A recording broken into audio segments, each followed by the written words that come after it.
Video 4. This one's going to be sort of camera. I don't really see the need for the sort of all black.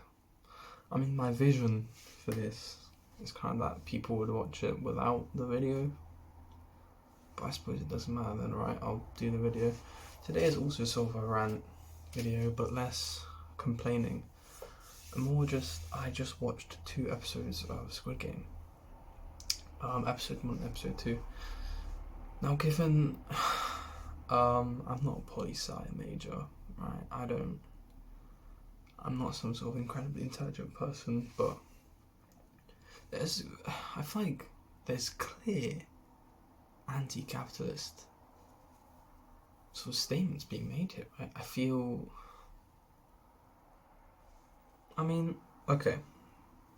The first thing I want to talk about, which is kind of a rant, kind of complaining this time, is the fact that I feel when it first came out, people fully missed the point. By people, I mean Mr. Beast. I mean, you watch this and you sort of see how disgusting sort of the architects of these games are, how disgusting the games are, and you sort of go, oh, that's a great idea. I could just do that, do the same thing, put it on YouTube, people would be rich. I mean, really? Did you not understand it at all? And then you watched Mr. Beast video. I mean, I feel like it's dramatic irony on so many levels. Because, like, this is literally Squid Game. Not a sort of funny version that you made, you know, with a lot of money. Not a sort of funny, light-hearted version that doesn't carry the same weight. It carries the same weight.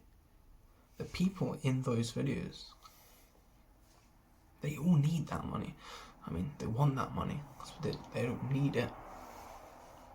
Some of them need it. Most of them require it. And one person gets it. Because that's fun. Is that fun, guys?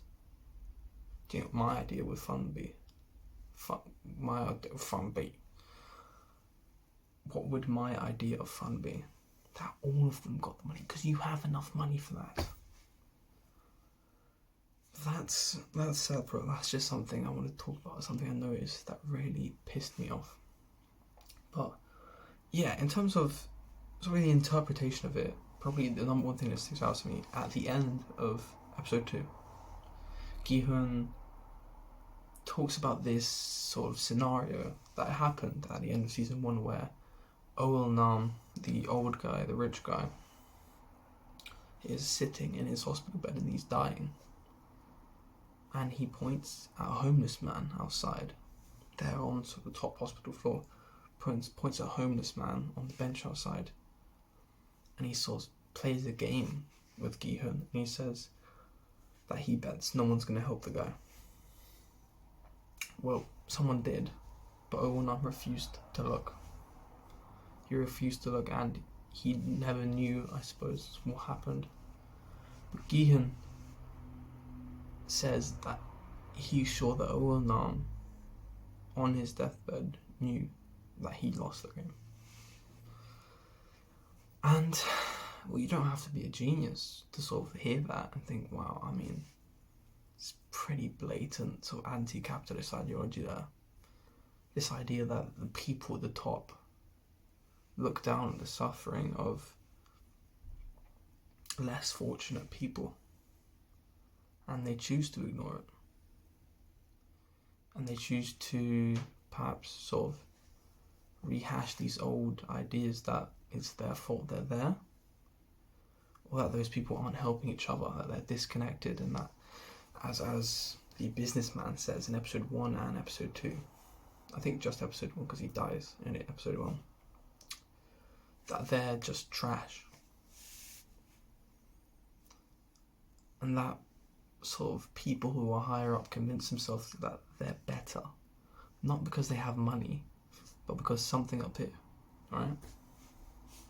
That they are more people than those like he's less fortunate, poor people ever will be. And so I think that Squid Game is a wonderfully, I mean, I've only watched 2 episodes of season 2 so far, but also including season 1, I think it's a wonderfully constructed sort of comment on society, especially now that moving into sort of late stage capitalism. A wonderful critique of the system. Now, admittedly, I went into, not particularly season 1, but definitely season 2, these first episodes, I went into them with this idea that I think I understand what this writer, perhaps the director as well, I think the director definitely sees the vision with the sort of choices that he makes. I think that both the writer and the director definitely have a goal here, a message. And I think it's wonderfully done. Now, a lot of people aren't going to see that, and it doesn't. Of course, whenever I say that, I'm not sounding. I just said, I'm not a poli-sci major, I'm not a film major, I'm not a major of anything actually. I'm kind of a dumb.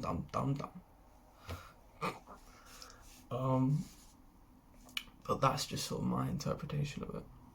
I think that there's, especially at the end of season 2, what am I talking about? Episode 2 of season 2. Gi-hun says that he's going to show the guy that the game doesn't always go how he wants. That to me is sort of an appeal to society, appeal to good nature. That people are always going to help each other, especially that comboed with sort of homeless man story that I just talked about.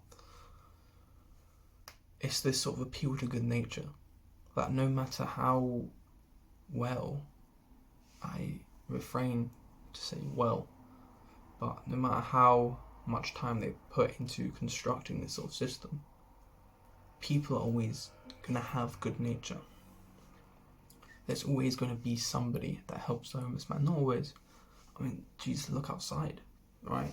You're going to see a homeless man on your way to work, and maybe no one's going to help him. And so it's slightly flawed there, yes, but Gi-hun's not a perfect character. I mean, the writer knows this. He's probably the first scene we have of Gi-hun is him sort of leeching off his mother and asking her for money. So we know he's not a perfect character. And that's sort of what the architect talks about. The mask guy, I call him the architect. The captain is what he's called. The captain sort of asks him if he thinks he's the hero. He mentions Matrix about Neo taking the red pill because he wants to be the hero, which is an interpretation of the Matrix that I don't really agree with, but it's fine.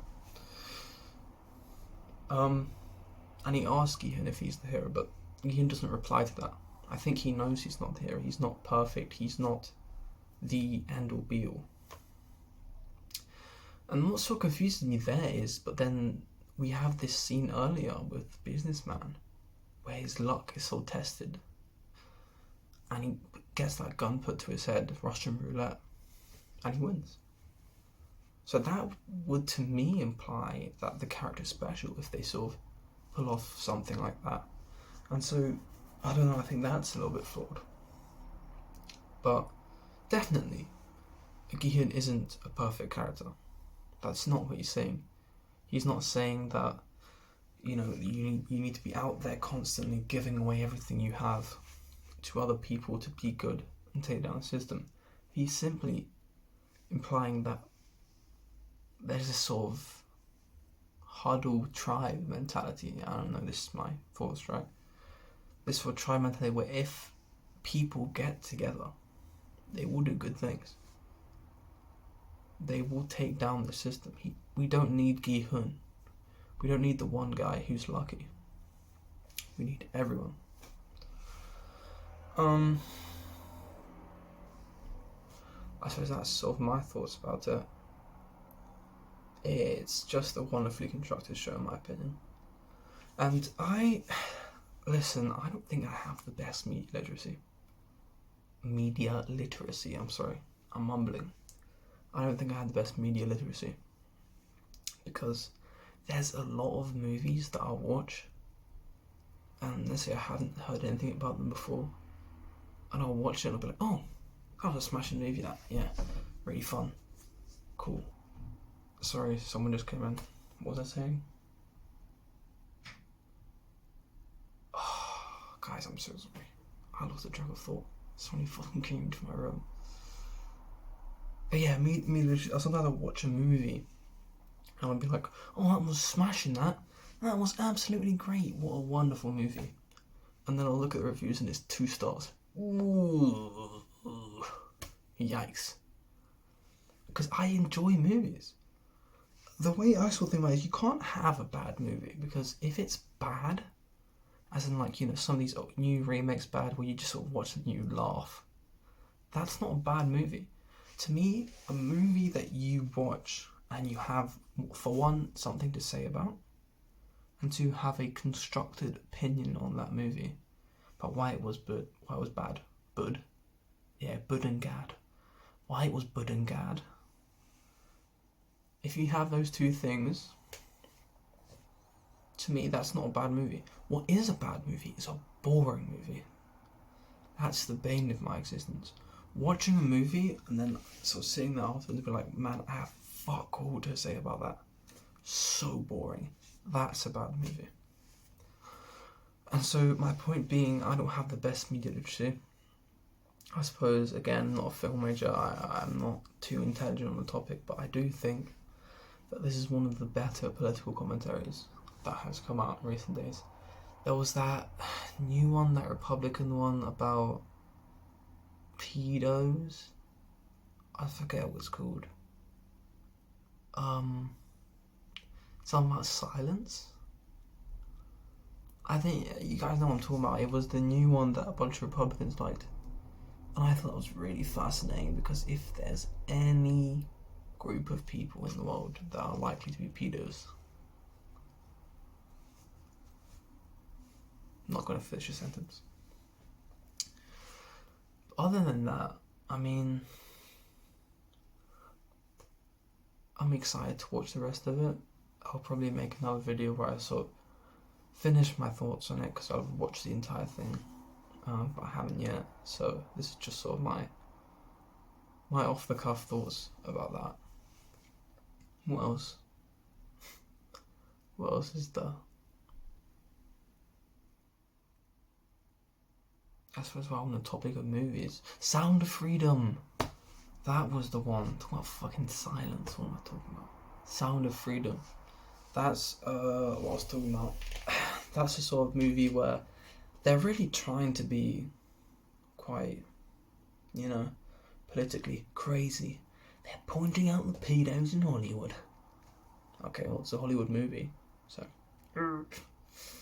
bad luck on that one, guys. Sorry, sports fans. But I don't really like political commentary movies that much. Because unless it's an indie movie made by some crackhead in his basement, then it's sort of dramatic irony a little bit, guys.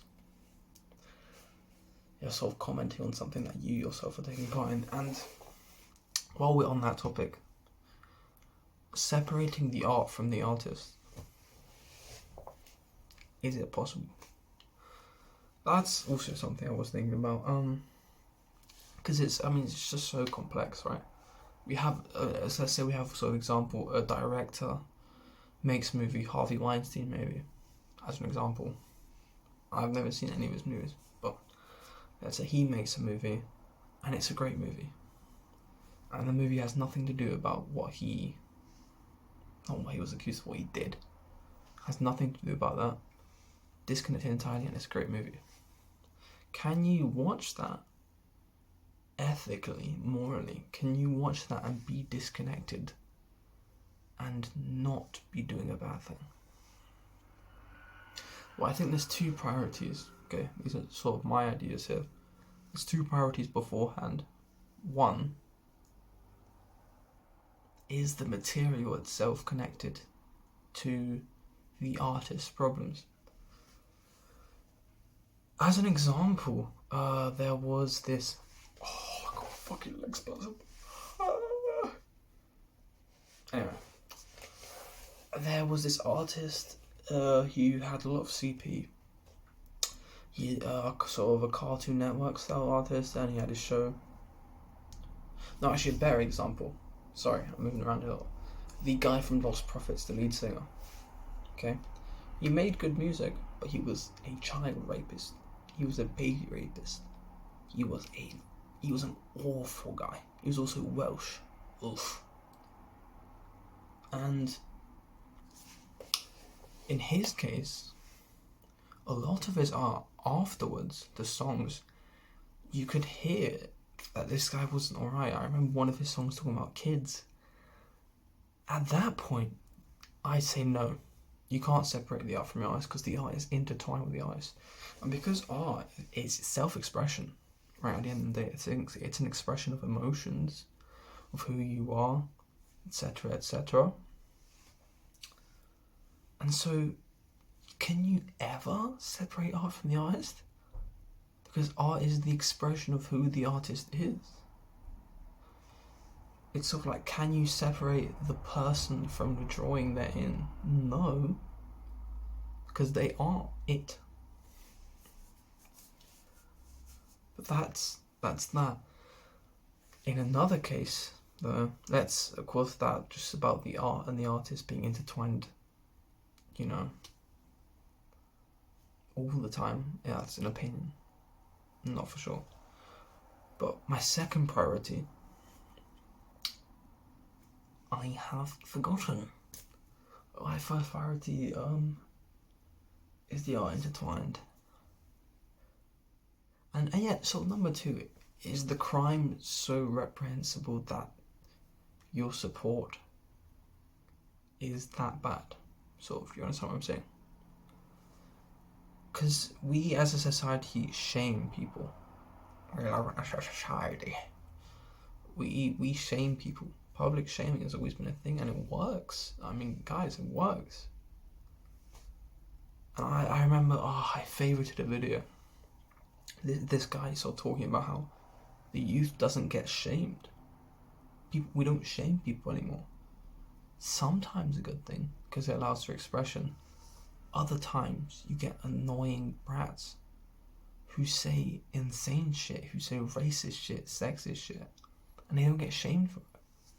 He was a teacher, and he was talking about how in his class, somebody made a joke, and the punchline was just rape. And there's no joke about it, and I see this too. I mean, I'm a teenager. I am a teenager. And so I see this with my friends, with other people in my school. I see them make jokes, and guys, the punchline of the joke is rape. It's not a commentary on rape. Not some, I mean, you can't really make anything funny about rape. But it's just rape. I think I said rape enough for this video. And he sort of asked this kid why that's funny, and the kid can't reply. Because there is no response to that. And this kid's never been shamed for that before. Maybe because he's chronically online, he sort of stays on the internet in his room. But I think I'll sort of end on that. I won't ramble on for too long, guys. I think we should shame people. This all sounds bad in itself, but public shaming is so necessary. And that's why it's important if you see somebody making weird fucking jokes, especially one of your friends, making weird jokes, making weird comments. It's always going to be about women. You can't disconnect this. It's normally sexist and weird. People have said this before, but it's so important. Tell them to stop. Shame them. Don't allow them to be comfortable with that. That's your duty as their friend and as a person. It's January 3rd or the 4th. I've completely lost track of time. I think about 1 a.m. And that's episode 4, guys. Good night.